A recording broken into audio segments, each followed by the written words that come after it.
Welcome to this evening's No Conscription League broadcast.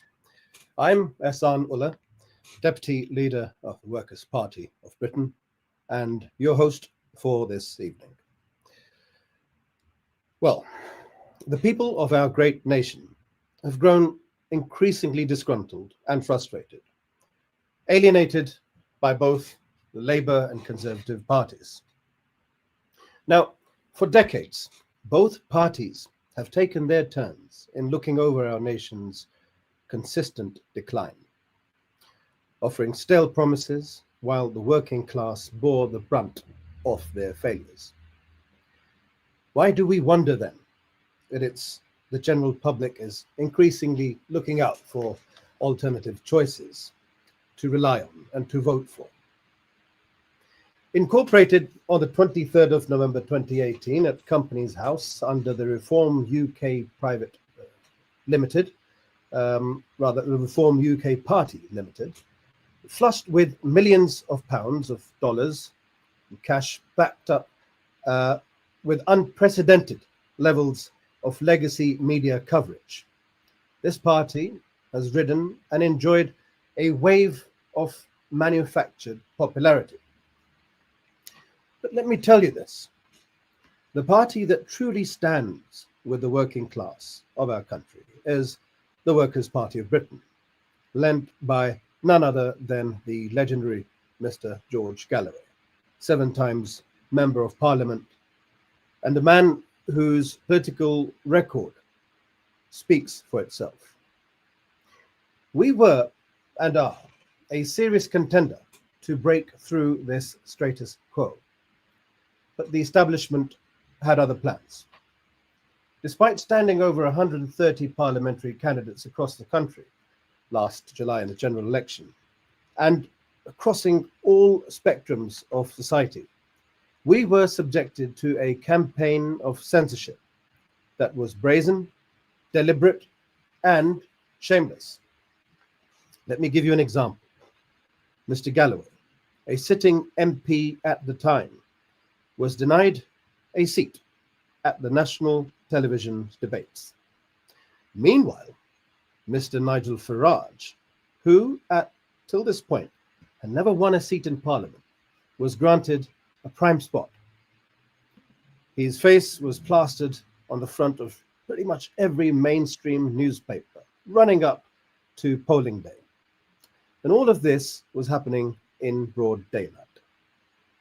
In Westminster, our candidate and esteemed member of the Workers' Party of Britain, Mr. Shafi, wasn't just snubbed, he was outright refused entry to a constituency hustling event, denied the chance to speak to the very people he sought to represent. Now, this was not an oversight, far from it. This was orchestration. It set a damaging precedent, one where our media institutions that are meant to serve the public with the correct information and updates acted rather as an instrument of suppression, censorship, and misrepresentation. And it didn't stop there. The Runcorn by-election was recently called, and the BBC, along with the LBC, flatly refused to acknowledge our candidate's name. The UK's former ambassador to Bahrain, His Excellency Mr. Peter Ford, who's actually raised in Runcorn, he wasn't put on their list of candidates. Erased from the conversation, silenced. And just when we thought that we might find some freedom on social media, where the people themselves can decide, their voices can come together and make a tangible and a positive decision, a result, the algorithms come kicking in, hidden, shadow banned, censored by the very platforms that once promised a level playing field. So I ask you, who's the real victim in all of this? Is it us? Is it Mr. Galloway? Look closely It's democracy itself. Because a democracy where only certain voices are allowed to be heard isn't a democracy at all. And the people of Britain deserve better. They deserve the chance to make up their own minds, not have their choices filtered and spoon-fed by media barons and political fixers and what have you sitting in the background. And further, the point is that we as a society cannot allow right-wing parties to channel the legitimate public anger that's brewed over years and decades into hate, into division, inciting racial divide, scapegoating, simply with the core and insidious objective of taking votes. We stand to offer hope, a real alternative to the working class movement, rooted in solidarity, not spite. So, Mr. Nigel Farage, let's put you to the test. Mr. Galloway did invite you to a public debate recently, to which you mysteriously shied away. There are several thousands of people that would like you to take up the stage with Mr. Galloway's invitation and take on a debate with him. I could promise you it shall do wonders. I believe it shall be a box office blockbuster, a political equivalent of what the Ben and Eubank 3 would look like. And let me assure you, there will only be one winner. And it won't be you, and it won't be Mr. Galloway, but it shall be democracy.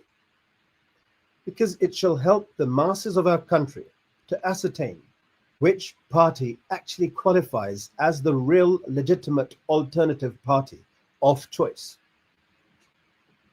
And Mr. Farage, if it is Mr. Galloway's legendary oratory skills and his reservoirs of knowledge that have you second guessing, then don't worry. I'll have a word with him. He may take it easy on you, though I wouldn't count on it. Now, before we go on to introduce our guests this evening, I would like to put out our position on conscription. Forgive me if I come across as addressing somebody lay, but we can't take no chances. The Workers' Party of Britain is the only political party in this country that proudly and unapologetically defends the interests of the working class. The only party that dares to speak plainly, without filter, without spin, without illusion, without shackles. That's why Mr. Galloway was the most feared person in Parliament, one man alone. Do you remember Rishi Sunak come out crying when Mr. Galloway claimed victory in Rochdale? Well, a lot had to follow, didn't it? And let me tell you now, we stand against conscription as of today. In 1916, the Military Service Act introduced it during the First World War. Men, several hundred thousands of working class men, were sent into the trenches of Europe. Over 700,000 never returned. The same story pretty much repeated on the onset of the Second World War in 1939. And we lost so many, several thousand of men and women who died in protecting our borders. Rest in peace. But today in 2025, the working man and woman of our country stand at the prospect of being sent to war. Only this is not our war. It is not for the defense of our great country and its territories, home and abroad, but Ukraine's unwinnable war and conflict against Russia, which could quite well have cut short back in 2022 had not our former imbecile of a Prime Minister, Boris Johnson, been shipped out to Istanbul with strict instructions to Zelensky not to accept the peace deal and to keep the conflict going, resulting in the deaths of millions of young soldiers from both sides of the conflict, Ukrainian and Russian. These millions of young people could still be living. Now, Starmer plans to send our youngsters to be sacrificed at the altar of his political gamesmanship. Are we really going to let our young population march into that same chamber of horror and death to score brownie points with the EU, whom we democratically chose to leave and detach ourselves 9 years ago?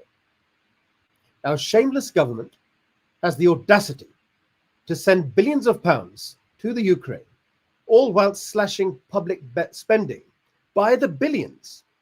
Read it in the papers. It's all there. Nurses are underpaid. Schools are understaffed and overcrowded. Our transport systems in tatters. And can somebody actually remind Sir Keir Sausage Starmer that the 9 million people that voted for his party were actually British and not Ukrainian?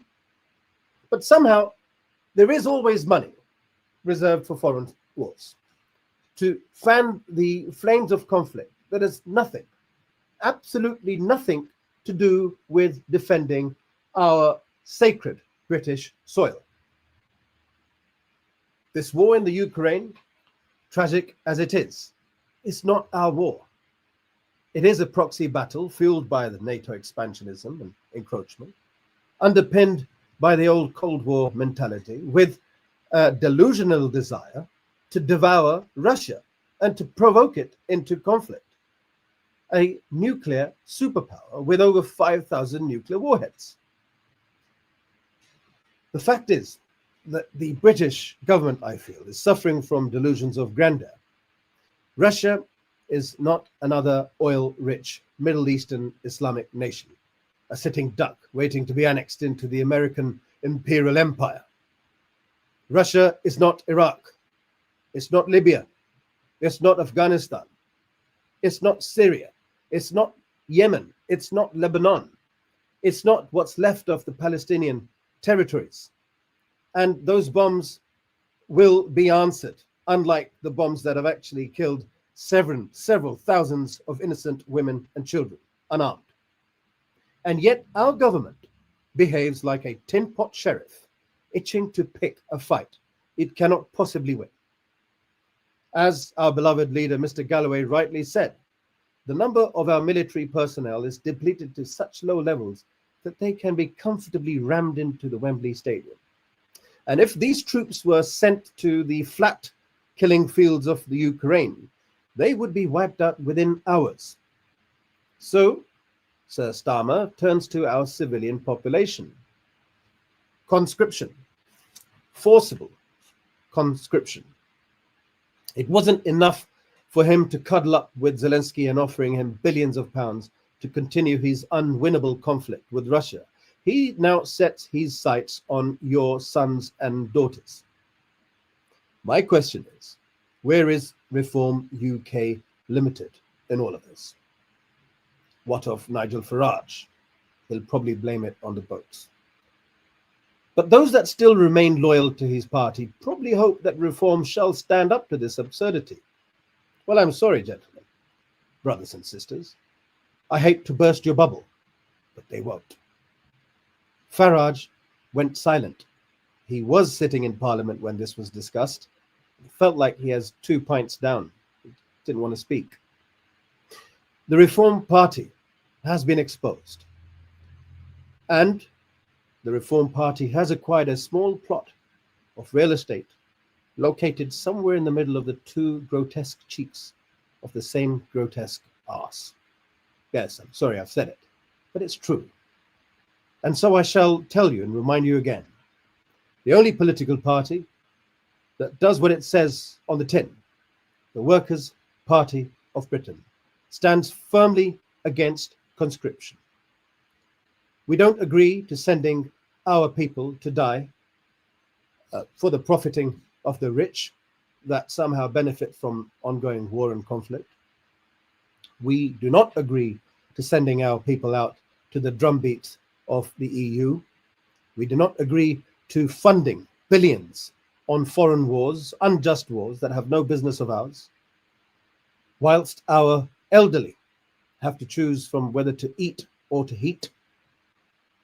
Food banks are going up. There's mushroom growths all over the country, and yet our parliamentarians don't have a scintilla of shame.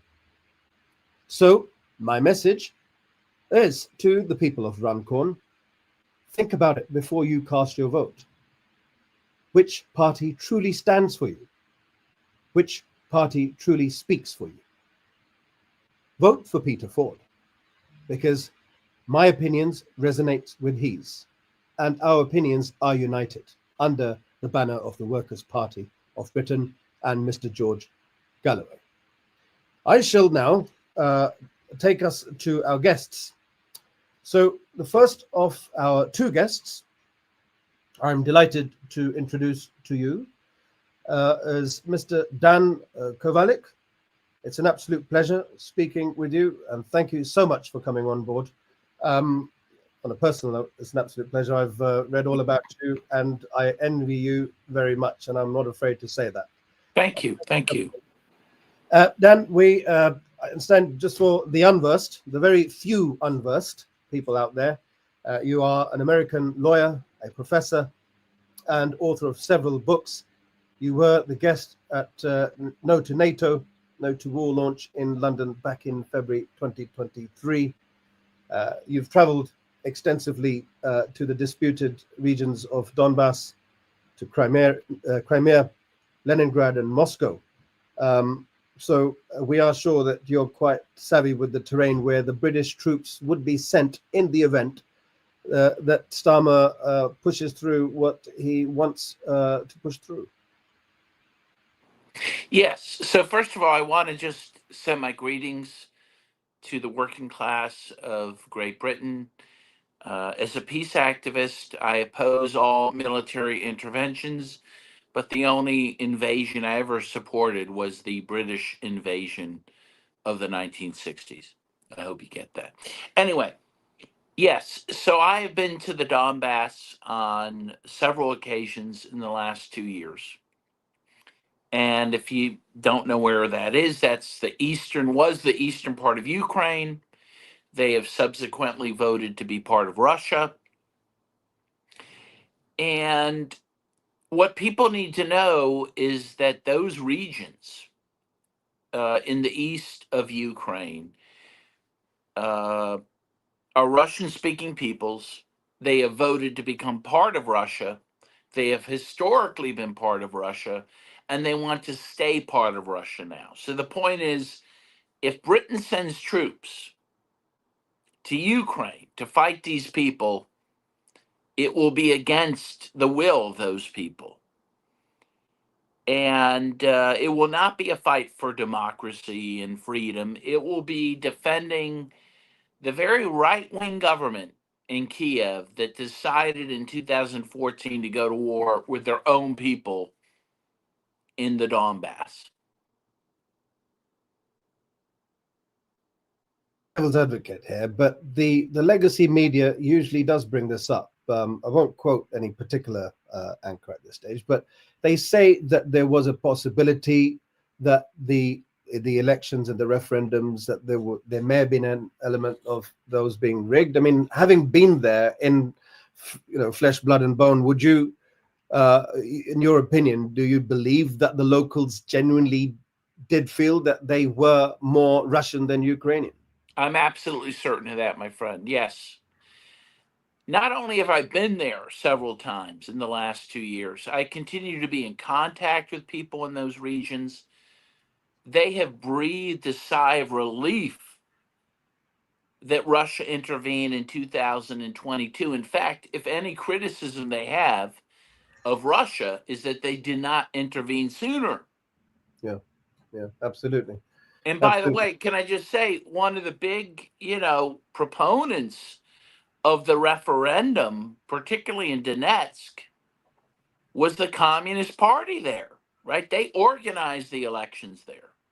And the Communist Party of the Russian Federation has been pushing Russia to intervene since 2014. So again, I can guarantee you this. I would stake my life on this, that the people of the Donbass, of Crimea, are happy to be part of Russia. They don't want to go back to Ukraine. And that's because Ukraine killed thousands of people in those areas before Russia even intervened in 2022. Hence their grievance that that the Russians acted too late, rather. Exactly. That is the critique. Not that they acted, but that they acted too late. Exactly. Then, having the privilege, I'd say, of being the other side of the pond, it'd be well placed in answering this. Is that what are the prospects of conscription amongst the politicians and the media houses when it comes to the United States? Well, it's a very interesting question. I think openly they do not want to talk about that. But what we do know is several months ago, the U.S., very quietly, the U.S. government changed their policy about registering for the draft that doesn't exist yet, but you still have to register for it, right? It's So, during Biden's administration. right. So when I was a young man, for example, I had to register for the draft. It didn't exist yet, but I had to at least register in case they decided to have a draft. Okay. But under Biden, several months ago, before he left office, they started registering people from ages, I believe, 18 to 27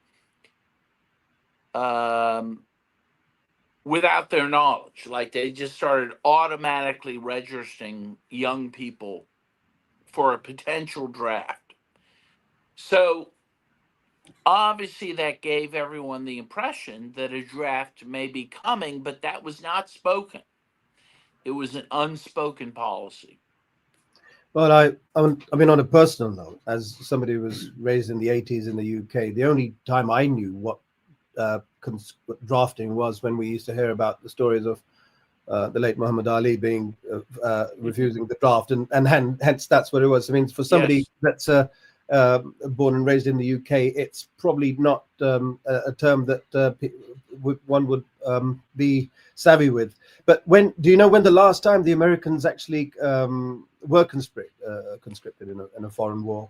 Well, you hit nail on the head. It was during the Vietnam War. Okay.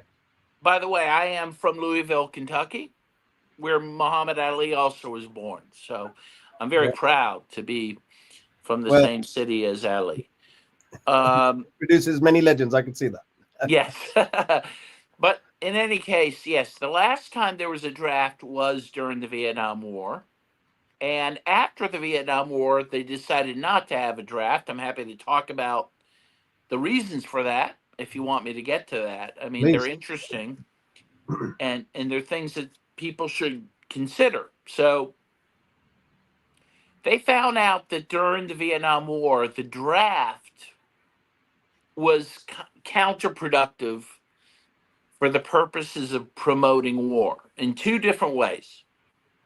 So, first of all, they found out that when everyone was more or less equally susceptible to be drafted, that produced protest against war itself, right? Because people were like, oh, I don't want to be drafted. You know, most people don't want to go to war. And so they found out, oh, the people are protesting. And so there were massive protests against the Vietnam War for the better part of a decade, right? So, number one, they found out if everyone is more or less equally susceptible to the draft, and I say more or less equally because obviously the rich and powerful could find ways around it, but still, when more or less everyone is susceptible to the draft, the country as a whole has to think, do we want to fight? Do we want to go to war? Right? When a congressperson's son could go to war, could be forced to go to war, senator's son could be forced to go to war, it leads Congress to double, think twice. Do we want this war? Okay. So that's one problem they saw. The second problem they saw was that when they forced people against their will to go to war, they ended up collecting, Marxists who were in college. right? Who went to Vietnam not happily, and they ended up shooting their commanding officers in something called fragging, right? Yeah. And so they decided this was not good. Forcing people to go to war did not help the war machine. So instead, what they decided to do is to increase the reserve army of labor Yep. by tanking the economy for the poor and working class people and having an economic draft where people went to war not because they were told they had to, but because they were forced to do so by economic circumstances. And that has worked rather well till now. So there you go. Such are the think tanks. Yes. I mean, when we talk about, we come back to the present. You'd agree with me that with President Trump coming on board, there are plenty of moving parts and some Yes. unpredictability and uncertainty with what their foreign policy is, with reference to how the US looks at any pending conflict. With reference to the Ukraine and Russia. But considering the fact that most recently that President Trump has been seen to advocate more towards bringing the conflict to an end as opposed to fueling it, do you think that President Trump would consider conscripting his troops moving forward in reference to the Russian-Ukraine conflict? I mean, look, first of all, as you know, to predict anything about Trump is a fool's errand, right? Because he is a very erratic fellow. But I think he might consider that, though, interestingly enough, Trump has, young adult children who could be susceptible to the draft. So he may understand that again won't work well. Also, I think he probably understands, in the Defense Department understands that, war is fought in different ways now, that maybe they don't need, all the human personnel that can do a lot with, mechanized warfare.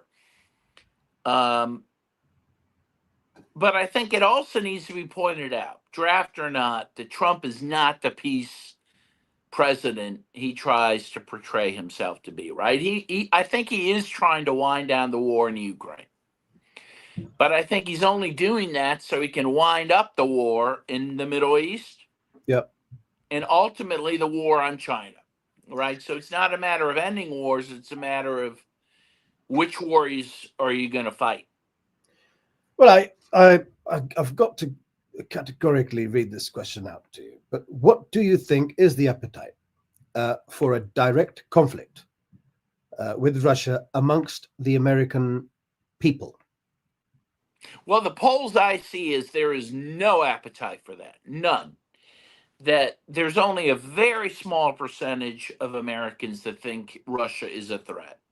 Most Americans, despite the, drip, drip, drip of propaganda over many years, have rejected the idea that Russia is our enemy. So I think there is no appetite for that. Yeah. At the same time, let me just say, I don't think there's an appetite for war anywhere. Trump won on a peace platform. And I think he's going to disappoint people. But the point is, I think the vast majority of Americans know that these wars are killing us. They are destroying our economy. I don't think there's an appetite to fight anywhere. But yet the wars continue somehow. See, interesting question. This was something that I was actually discussing with a friend of mine a couple of days ago, and I really wanted to pick your brains on this. When the Ukraine and the Russian thing kicked off, in the public, how people saw it here in the UK, that all of a sudden, overnight, Russians were the bad people. There was sanctions on unprecedented levels of sanctions. They couldn't play tennis at Wimbledon. I know people that actually had to change their Russian names to other variants in order to avoid being harassed in the public. And if you had called into your local radio station, no names, and you expressed the desire to wanting to know what's going on the other side, they would just literally ghost you out. And I can see that as a result of all this, I mean, it does have its effects on the public, that this thing has been subliminally sat in the back of a lot of people's minds that Russia's at fault. But is this the case with the American public in general? I think the propaganda worked at the beginning, and when I say at the beginning, around 2016. But I think over time, it's failed. By now, most Americans. The last poll I saw was that only 16% of the American people thought Russia was an enemy, was a threat. I mean, that's a very small percentage. So I think by now the propaganda, because of the work of a lot of independent journalists, most Americans know it's just not real. This alleged threat of Russia is not real. They realize what's happening is in Ukraine is not their war. And I do think that's a big reason Trump is deciding to wind it down, that there just is no popular support for that anymore. One would think that's probably the reason why Trump gained so much popularity and the huge landslide win that he had. I think people Absolutely, that was a big reason. It was an absolutely big reason. Dan, the No to NATO Twitter or X account is permanently suspended as of now. I did not know that. Okay. It is, and they say it's permanently suspended. So we take that at face value. I mean, why do you think Elon Musk's X has done that? Well, that's very interesting. So I have to think about that because I did not know that till you just told me. But in the end, the U.S. They used to say that the business of the U.S. is business, but now the business of the U.S. is war. And I just think in the end, while Trump talks a big game about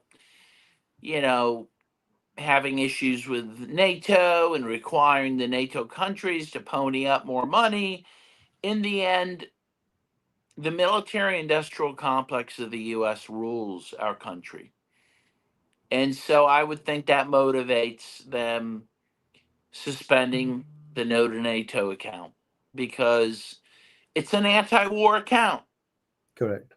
Yeah. And the U.S. wants more war. Again, it may not be in the theaters we are fighting right now, but it will be in some other theater. So that's what I think is happening. Well, war is money. Well, war is money. Absolutely. And I did say in your intro that you're an author. I think that was an understatement. And you do have. I understand you have a new book, and it's The Case for Palestine: Why It Matters and Why You Should Care. I wish I could talk about it at length with you, but can you please give us a little bit of detail as to what this book is about, and when is it out, and when can we go and grab it, and is it available online, and all the rest of the bells and whistles, please? Yes. So first of all, thank you for allowing me to talk about it. It is available right now. You can get it on Amazon or get it, at your local bookstore. If they don't have it, you can ask them to order it. And basically, I try to cover I consider it a primer. In very simple terms, I try to tell the reader about this conflict that started really in 1917 with the Balfour Declaration, right, which was a British declaration. How the indigenous people of what was known as Palestine were served up to really British imperialism at first, and then to American imperialism, and how the Palestinian people, who have this amazing history of not just Islam but Christianity, Yep.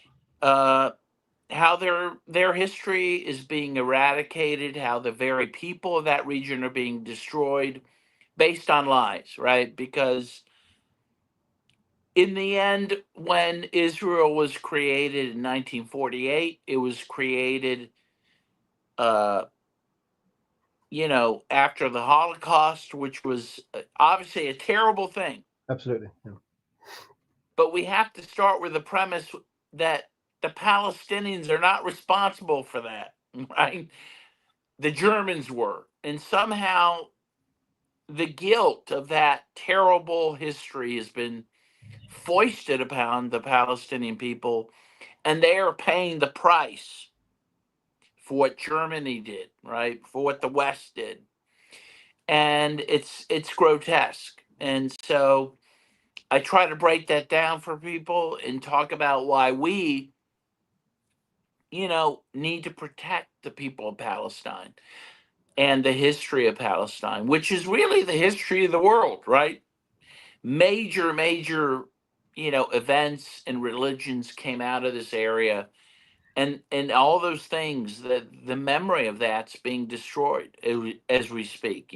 Churches, mosques, major historical sites are being destroyed, along with, of course, more importantly, the people of Palestine. So that's what I break down. Well, I must say, of course, in today's day and age, and our, the digitalia, that we are privileged and somewhat unfortunate, I think, to be around, is that most people of all ages, backgrounds, genders, they are aware of what's going on in that part of the world. And I must confess that it's, by the sounds of it, there is something in that book which will be new to me personally, and I'm sure that I speak for our viewers as well. I just want to mention there's a movie called Don't Look Up by Leonardo DiCaprio, and I watched that a year ago. I hope my producers don't give me slack for this, but I really want to share it. But it actually carried a subliminal message, a very strong one. That you had this huge meteorite that's rushing towards the planet, and people were actually in discussion whether that's actually a meteorite or not, and there was conspiracy.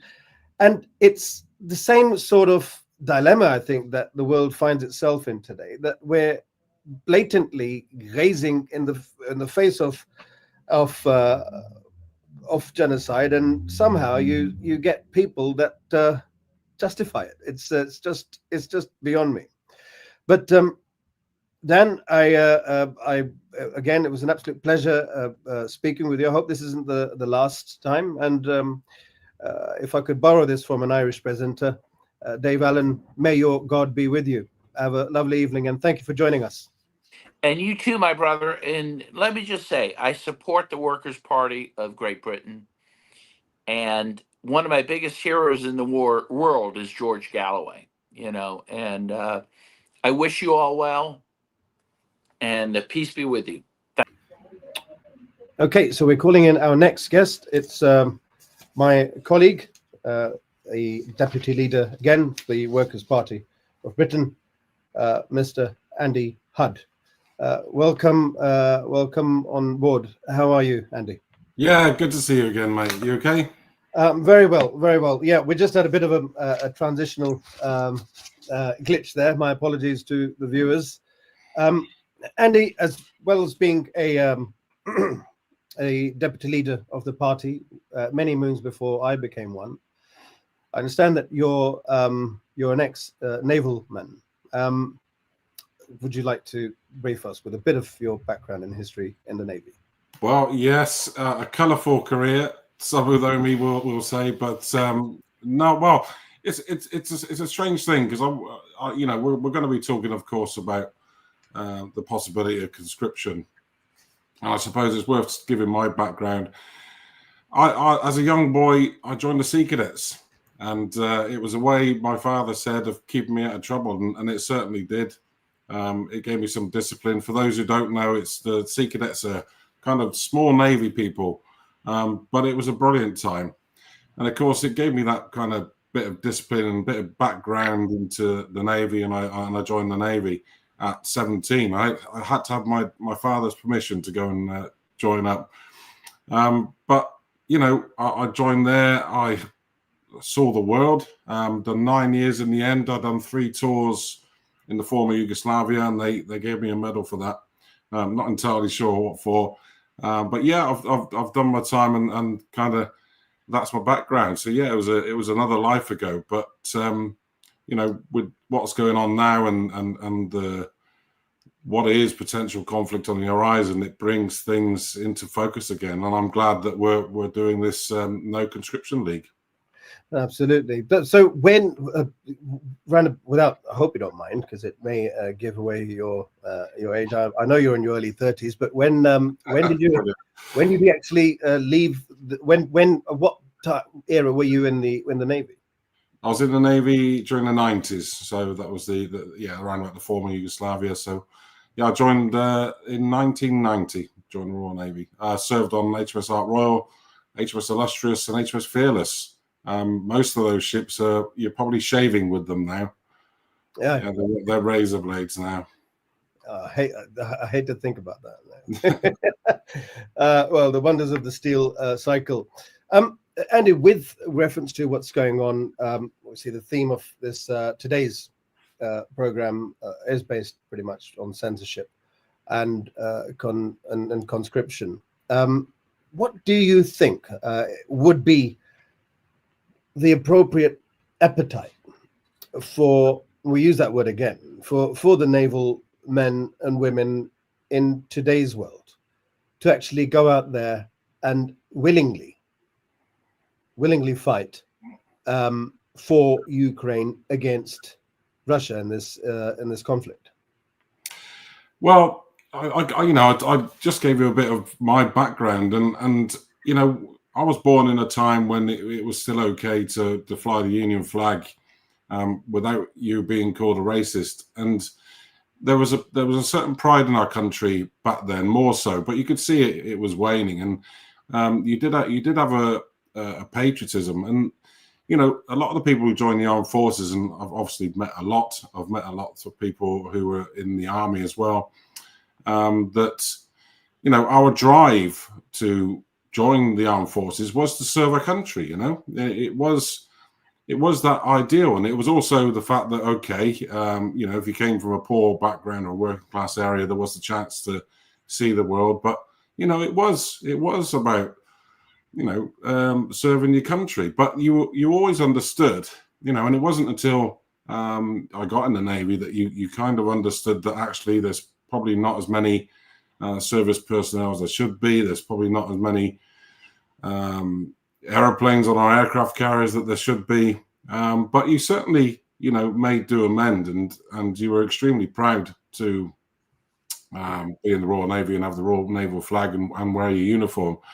What that translates into today and the potential for a conflict against, you know, Russia, well, that would be a different kettle of fish altogether.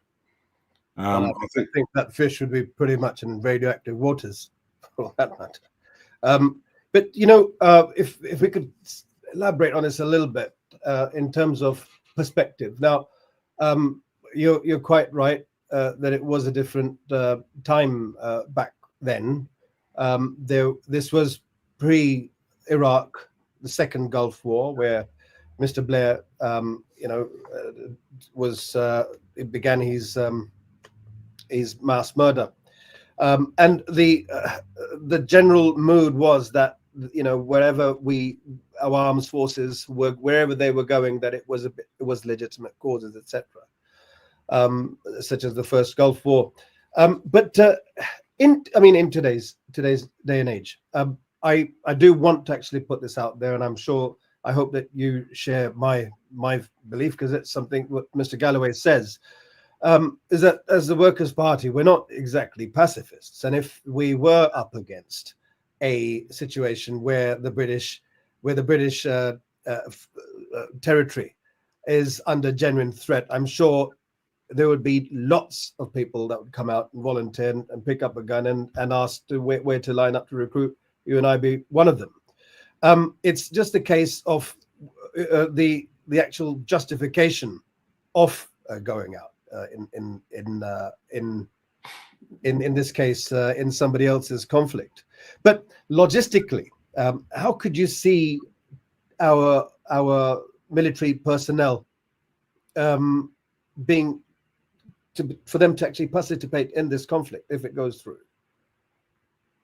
Sorry, could you repeat that? So on a logistically, how can you see our military forces actually to actively engage in conflict? Yeah, sure. No, I tell you why I paused a bit there, Ahsan, because you reminded me of something, and you know, it was about kind of our armed forces and that kind of willingness to fight and what we're actually fighting for. You know, I remember vividly, you know, when we went to the former Yugoslavia, and it was 3 long deployments in the Adriatic, 6 months at a time, in relief with our sister carrier, HMS Invincible. And, you know, you did wonder why you were there. And, you know, the general feeling on board the ship was, well, okay, yeah, we're here because we're told to be here. And it is, you know, we're serving our Queen and country, and that's what to be said and that's what to be done. And I think that's the heroic side of our service personnel. But you then, you know, the questions are there, and they will be questioning. And I think they are, you know, this current kind of political theatre by Sir Keir Starmer, this dramatic, I think deadly political theatre where he's throwing around troops on the ground and words like that. And I think they'll be suspicious and alarmed and worried about that. But regards to logistically, you know, when the Royal Navy has suffered decline since when I joined, I think the troops then it was over 40, I think it's 45,000 Royal Navy serving personnel. That's down to about 36,000 now on our warships. We've got about 36 active warships. I think we've got more admirals than operational warships. Wow. So our Navy has been limited. We have 2 aircraft carriers. One of those will be in and out of maintenance, repair, or trials. So, you know, we could probably send logistically an aircraft carrier somewhere, but where? You know, where would we go? How would we support? So I think logistically the Navy's role and use will be minimal in something that's coming up around the corner. I think if we are going to send troops on the ground, which I really hope we don't, then it will be the army that will bear the brunt of that. That's for sure. Yeah, that's the sad anticipation. I did come across a headline, I think it was yesterday, and please, I stand corrected if that's the case, but I think the top brass did somewhat refuse, or they've expressed their reluctance to send our forces out to that part of the world. This was something that came across the headlines yesterday evening, but it is an obvious question, but one must ask, is that in your opinion, what would actually be the fares of the Navy men and women if they are sent out in that region with the view to fight the Russians? Well, like I said, I think, I mean, our armed forces will always be loyal and patriotic, and thank God for that. But sometimes, you know, like I said, they're not idiots. They have got their own conscience, and they are trained to a point where, for example, I was a radar operator, and one of the things we were told about were, you know, or were trained for was a war against Russia, and I'm not kidding. That was the scenarios that we used to go through. The war scenarios were against those. Was against the Russian Navy, and the Russian Navy, I mean, I got it earlier, but the Russian Navy have got 265 operational warships compared to our 36. And that's not the only issue. The other issue is that they're very, very heavily armed. Now, I'm going back a few years. Someone who's been in the Navy more recently than I will update you, I'm sure, if they wish to. But back then, the Sovereignty cruiser used to have 18 missiles on board. And our aircraft carrier, I think at the time, had 32 Sea Darts. So we, missile for missile, we were on the rough end of a fight there. And I think, our Navy personnel will understand that. They'll still go and do their duty, but they'll definitely understand that. But I think it's up to us. You mentioned about the Workers' Party mentality, and you're quite right. We're not pacifists, but we want to build, first of all, a country that we're proud of, and a country that people will be proud to fight for. And it won't be in foreign wars and foreign climes, in illegal wars. It'll be about the defence of Great Britain and its interests. And I think that is the biggest driver of our military and military. When we have a country that's worth fighting for, then they'll join in droves. That's for sure. I can guarantee it. Absolutely, I totally agree with you. That has been the mood that's resonated amongst all of our comrades, which I picked up. I was fortunate to be with you in the Congress earlier this year. I think we've pretty much covered the Navy side of things.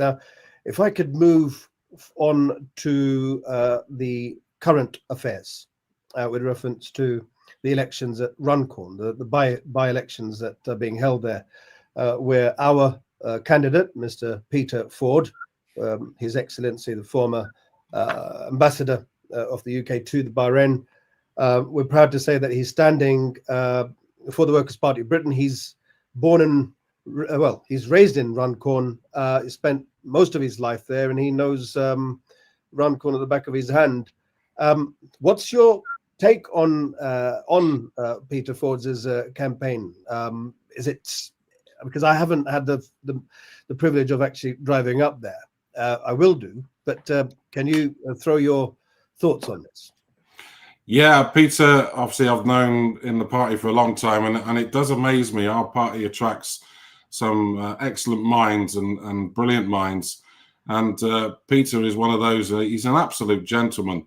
And the fact that he's the only one who's born and bred from Runcorn should surely put him ahead of the rest. But, his campaign's going to go well. I mean, you've only got to look at who they're replacing. I mean, the Labour Party had their MP disgraced and has now left, and that's why there is the by-election, of course. But our party and Peter Ford is an easy replacement for the previous incumbent, the Labour Party incumbent, because look at what the Labour Party are doing to our country. And like I've said, we want to build a country that everybody is proud of. And we want people to have jobs. We want to rebuild industry. We want to reindustrialize. We want to protect our borders, and we don't want to be involved in pointless wars, because the only people who are going to go away and die in pointless wars are the working class. And Peter is of that mind, and he is of our party, and I wish him the very best of luck up there. And if I get time, I'll be going up knocking on doors for him. He's a brilliant candidate, and I think he's going to do really well, if not win. I think it'd be brilliant if he does. Because the only alternative, of course, are the Labour again or Reform. And we know what Reform are. They're the Tories hardcore. They want to take away the NHS. They want to privatise the NHS and all of those things. So I think the Workers' Party is the only alternative up in Runcorn, and I do wish him the best of luck. Andy, I'm going to take the liberty of taking a little bit more of your time than strictly necessary, and you can tell me off later for this. But because I genuinely want to discuss Peter Ford and Runcorn, when I was running for Croydon West last year, although we had over 100 candidates placed across the country. And a lot of the candidates did well. We amassed over 200,000 votes, despite the unprecedented levels of blackouts and censorships and what have you. You see the interest in Peter Ford's campaign. You could see that with the crowdfunding. People are coming in and they're saying, well, how can we help? Can we do the leaflets? Can we volunteer, and etc. And I must confess, I do envy Peter Ford for that, because he has gathered lots and lots of interest, and the party's gained a lot of traction. I think what's happening with the reform and with Nigel Farage and his 180-degree turnaround on Ukraine's position, etc. I think that's benefited in a sense, because the digital playground that we share, X, you see a lot of people that have expressed that they feel that the party let them down, and they're being devoured, and they're coming towards that they are generally garnishing interest with the Workers' Party Britain, and I can see that that traction is gaining momentum by the day. And despite the fact that the BBC and the LBC, with much sinister intention, I could say, that they refused to mention Mr. Peter Ford's name on the list of the candidates, the bookies have put him on number 4. Yeah, that's amazing. I mean, look, Reform were a populist party that want to answer complex questions and problems in society with what is simple, kind of, and almost meaningless and vapid, empty promises. And it's all the stuff we heard before, and it's all the stuff that people have heard before, and they're sick to death of it. The reason why we've had a blackout, almost a media blackout in the Workers' Party, is because we'll answer those popular issues and those popular problems, but we'll do it in a proper way, in a socialist way. We'll put socialist ideas and solutions to that. And of course, the current government or any other establishment party do not want that, and they're going to black us. You are quite right. We're the 6th largest party in the country by votes received. We're going to build on that, and we're going to fight the media blackout, and we're going to get Peter elected. I'm pretty sure of that, because he's going to answer those difficult questions, and he's not going to shy away from them. And unlike Reform, he won't do a 180. He will stick by his guns and give the answer, the solutions to the problems that we believe are going to sort this country out.